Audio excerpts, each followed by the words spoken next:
हरि। जैसे जैसे कथा आगे बढ़ती रहेगी, श्री सुखदेव भगवान कहते हैं कि हे ऋषियों, कार्तिक की कथा सुनने मात्र से ही मनुष्य के समस्त पापों का नाश हो जाता है और वो वैकुंठ लोक में जाने का अधिकारी हो जाता है। अच्छा, वैकुंठ लोक में जाने का अधिकारी कैसे हो जाता है?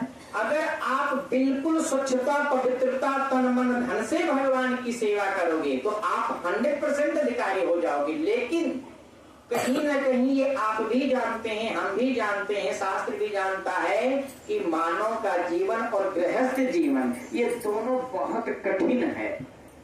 इसलिए कहीं न कहीं कोई ना कोई चीज तो मिस्टेक हो ही जाती है। इसलिए हम उतना उच्च फल तो नहीं मिलता, लेकिन फिर भी हमें फल जरूर मिलता है। इस बात को श्रवण करके श्री सुखदेव भगवान कहते हैं कि ब्रह्मा जी ने इस प्रकार से विनती भाव करने के बाद कहा कि हे पितामह, कृपया करके बताइए कि धर्मोपदेश से ऐसी सुंदर कथा कहिए कि जिसके सुनने मात्र से ही पापों का विनाश हो जाए।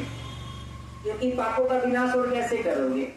कोई ऐसी अस्त्र शस्त्र तो है नहीं कि जाओ पापों को खत्म कर दो। आपकी तपस्या, आपका कीर्तन, आपका भजन, आपका त्याग ही आपके पापों का विनाश करता है। और ये तुम भी जानते हो कि पाप कहीं ना कहीं हो ही रहा है, क्योंकि पाप मुखायाम, स्तंभायाम, जीवायाम, कर्तव्यम, दृष्टायाम तम भवेति। आंखों से, मुख से, वचन से, वाणी से, हाथों से, हर जगह से पाप ही हो रहा है। तो ये पाप कहीं ना कहीं पापों को क्षय करने के लिए विधान बताया गया है कि भगवान नाम संकीर्तन, जप, व्रत, नियम, संयम, धर्म, ये सारी चीजें पापों के विनाश करने में सक्षम होते हैं। इस प्रकार से जो वैकुंठ लोक का अधिकारी होता है, कार्तिक मास में अति, भगवान विष्णु को कार्तिक मास अति प्रिय माना गया है।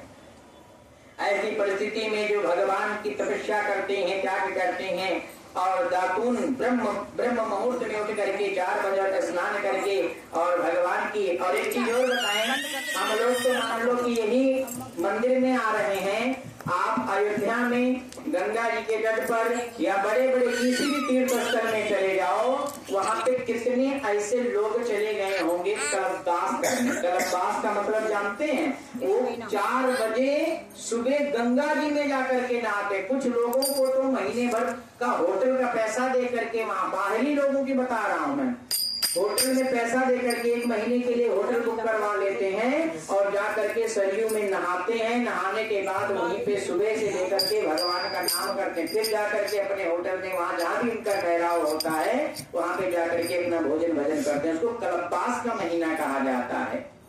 ऐसे कितने लोग वहाँ पे होंगे? तुम आज से ही, कल ही पहुंच गए होंगे, आज से तो उन्होंने आरंभ कर दिया।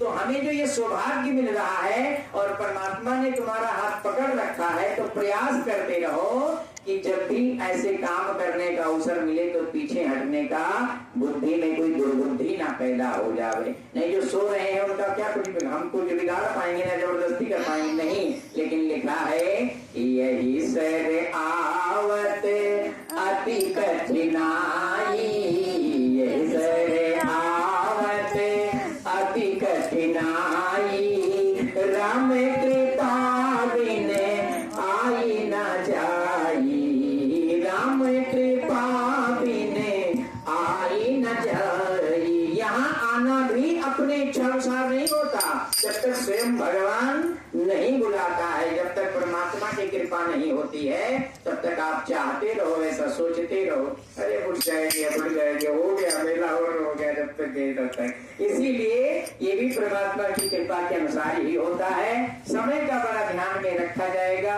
समय लास्ट 6:30 बजे तक कथा का और आरती का विराम करवा दिया जाएगा।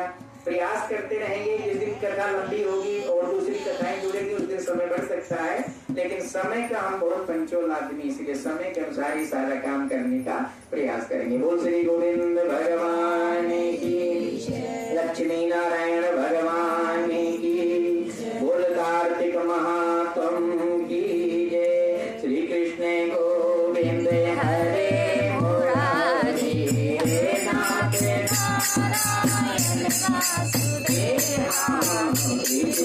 गोविंद हरे मुरारी, नारायण वासुदेव, नारायण वासुदेव। वासुदेवा हे नाथ हे नाथ नारायण वासुदेवा श्री